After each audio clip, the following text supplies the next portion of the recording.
नमस्कार, चक्रव्यूह में आपका स्वागत है। मैं हूं आपके साथ अंशिका।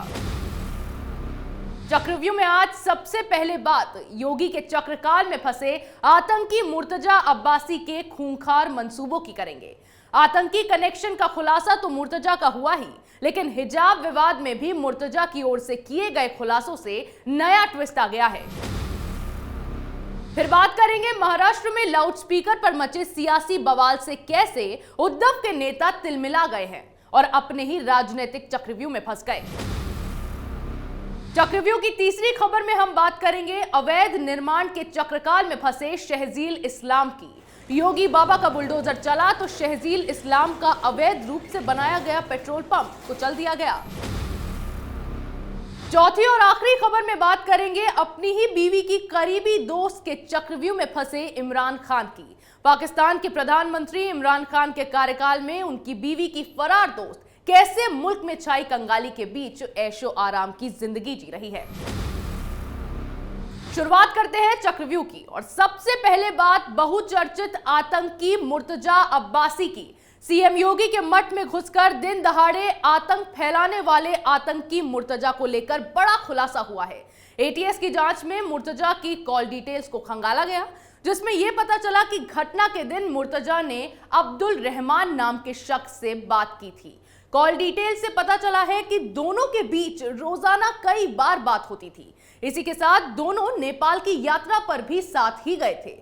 अब्दुल रहमान को सहारनपुर से हिरासत में लिया गया है। एटीएस की पूछताछ में आतंकी मुर्तजा ने हैरान करने वाला खुलासा करते हुए बताया है कि वो पूरे देश को इस्लामिक कंट्री बनाना चाहता था। इसके साथ ही मुर्तजा की देश में सीरियल ब्लास्ट की भी प्लानिंग थी। गोरखपुर में हमला करने के पीछे मुर्तजा का एकमात्र मकसद पूरे देश में डर का माहौल पैदा करना था। मुर्तजा ने अपने कबूलनामे में यह भी कहा है कि वो कर्नाटक में फैले हिजाब विवाद, सीएए और एनआरसी जैसे कानूनों को लेकर भी काफी गुस्से में था। उसके मुताबिक हिजाब और सीएए एनआरसी जैसे कानूनों से मुसलमानों को परेशान किया जा रहा था। मुर्तजा के आईएसआईएस जैसे आतंकी संगठनों के साथ कनेक्शन तो पहले ही सामने आ गए और अब उसने हिजाब विवाद को लेकर भी इस तरह की बात कही है। मुर्तजा के इस कबूलनामे ने हिजाब विवाद में फिर एक बड़ा संदेह पैदा कर दिया है।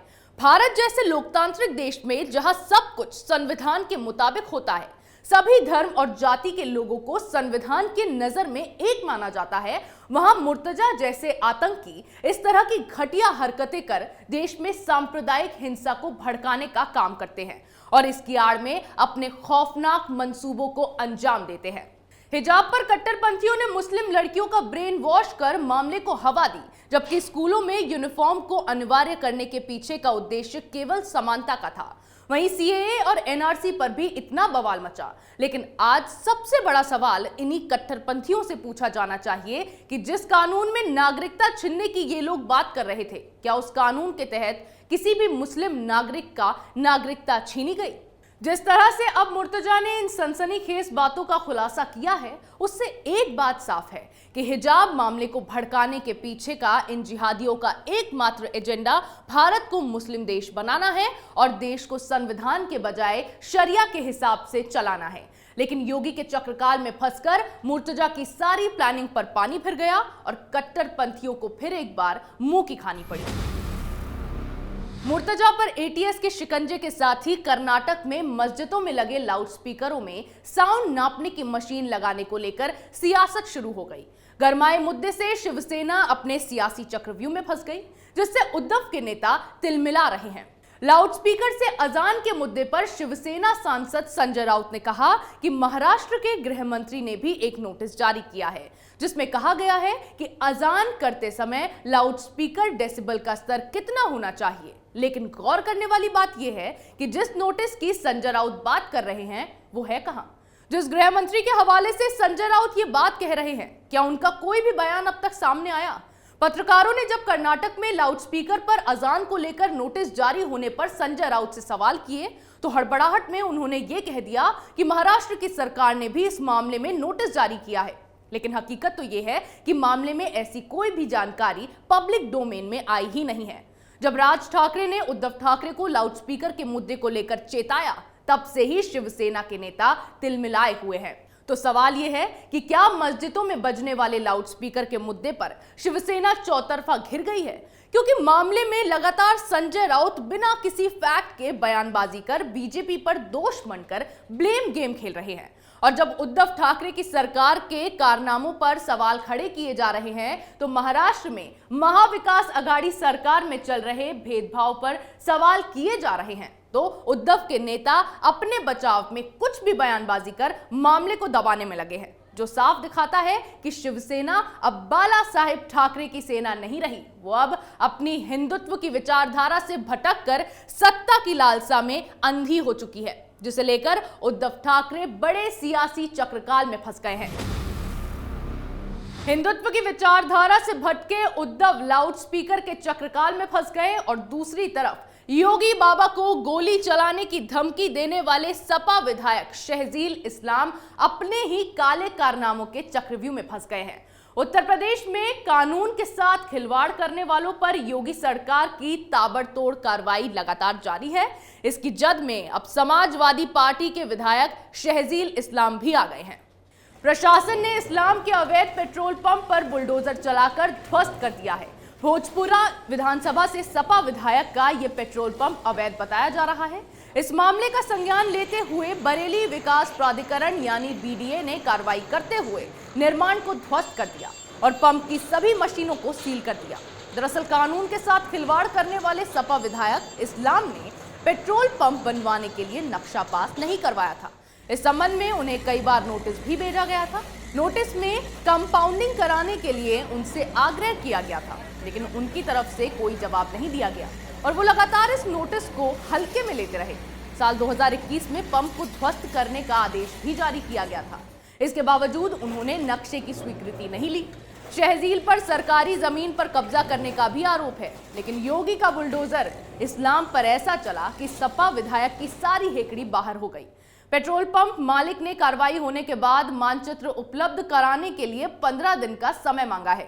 शहजील इस्लाम ने अवैध तरीके से पेट्रोल पंप का निर्माण तो करवाया ही था, इसके साथ ही वो लगातार प्रशासन के नोटिस को भी हवा में उड़ाता गया, जिसके बाद योगी सरकार में हुए इस एक्शन ने कानून के साथ खिलवाड़ करने वालों को बता दिया है कि अपराध करने वालों को अब राहत नहीं मिलने वाली है और ना ही वो योगी बाबा के बुलडोजर से बचने वाले हैं। आरोपियों पर योगी का बुलडोजर चलने के बीच पाकिस्तान के कार्यवाहक प्रधानमंत्री इमरान खान अपनी बीवी की दोस्त के चक्रव्यूह में फंस गए हैं। पाकिस्तान में चल रहे सियासी संकट के बीच इमरान खान की पत्नी बुशरा बीबी की करीबी दोस्त फराह खान को लेकर सनसनीखेज खुलासा हुआ है। एक रिपोर्ट के मुताबिक इमरान के कार्यकाल में फराह खान की संपत्ति में 4 गुना इजाफा हुआ। इमरान के राज में देश में ऐसी लूट मची कि ये मोहतरमा मालामाल हो गई। इमरान की बीवी की ये दोस्त फरहत शहजादी और फरहा गुज्जर के नाम से भी जानी जाती है। फरहत शहजादी की संपत्ति इमरान की सरकार बनने के बाद पहले 3 सालों के अंदर तेजी से बढ़ी। फरहत शहजादी की कुल घोषित संपत्ति 2017 में 231 मिलियन पाकिस्तानी रुपए से 4 गुना बढ़कर 2021 में 971 मिलियन पाकिस्तानी रुपए हो गई। विपक्षी नेताओं ने फराह खान पर भ्रष्टाचार के गंभीर आरोप लगाए हैं। विपक्ष का कहना है कि फराह ने पंजाब प्रांत में हर तबादले और पोस्टिंग पर लाखों रुपए कमाए। रिपोर्ट में यह भी कहा गया है कि फराह खान ने 2019 में ब्लैक मनी स्कीम को सफेद करने का फायदा भी उठाया। फराह खान ने लाहौर और इस्लामाबाद में महंगी संपत्तियों को खरीदा है, जिसमें इस्लामाबाद के एक पॉश सेक्टर में एक विला भी शामिल है। फराह खान ने इस्लामाबाद के सेक्टर F7/2 में 933 वर्ग गज का घर खरीदा, जिसकी कीमत 195 मिलियन पाकिस्तानी रुपए है। फराह के परिवार के एक करीबी सूत्र ने यह दावा किया है कि उनके ऊपर लगे भ्रष्टाचार के आरोप झूठे हैं और सारी संपत्ति ईमानदारी से अर्जित की गई है। हैरानी की बात है कि पाकिस्तान में लोगों के पास खाने के लिए पैसे नहीं बच रहे, महंगाई चरम पर है और कंगाली के दौर में लगातार इन मोहतरमा की संपत्ति तेजी से बढ़ती चली जा रही है। अगर इतनी ही ईमानदारी से कमाई संपत्ति है तो फिर फराह खान और उनके पति देश छोड़कर क्यों भागे हैं? वहीं इमरान के मंत्रियों से भी जब इस मामले में सवाल किए जा रहे हैं तो वो उन सवालों के जवाब नहीं दे रहे, बल्कि उन सवालों को टाल रहे हैं और उल्टा इमरान के मंत्री तो पत्रकारों को पर ही भड़क रहे हैं, उन्हें भाड़े का टट्टू बताकर उनके साथ बदतमीजी कर रहे हैं। ऐसे में फराह खान को लेकर जिस तरह से खुलासे हुए हैं और इमरान के कार्यकाल में जैसे फराह की संपत्ति बढ़ी है, उससे इमरान खान को अब अपने काले कारनामों का चिट्ठा खुलने का डर सता रहा है, क्योंकि इमरान लगातार विपक्ष में शामिल पार्टियों पर भ्रष्टाचार का आरोप लगाते आए हैं और अब फराह खान की फाइल खोले जाने पर जोर दिया जा रहा है, जिससे भ्रष्टाचार मामले में इमरान की पार्टी को लेकर कई खुलासे हो सकते हैं, जिससे पीटीआई के कई नेता भी इस कार्रवाई के लपेटे में आएंगे। इसीलिए ही फराह खान का मामला खुलने से पाकिस्तान के कार्यवाहक प्रधानमंत्री इमरान खान और उनके मंत्रियों को साफ सूंघ गया है। चक्रव्यूह में मेरे साथ आज इतना ही। कल फिर कौन किसके चक्रव्यूह में फंसेगा, नए मुद्दों के साथ पेश होंगे और दिखाएंगे कई और सनसनीखेज खुलासे। तब तक के लिए देखते रहिए कैपिटल टीवी।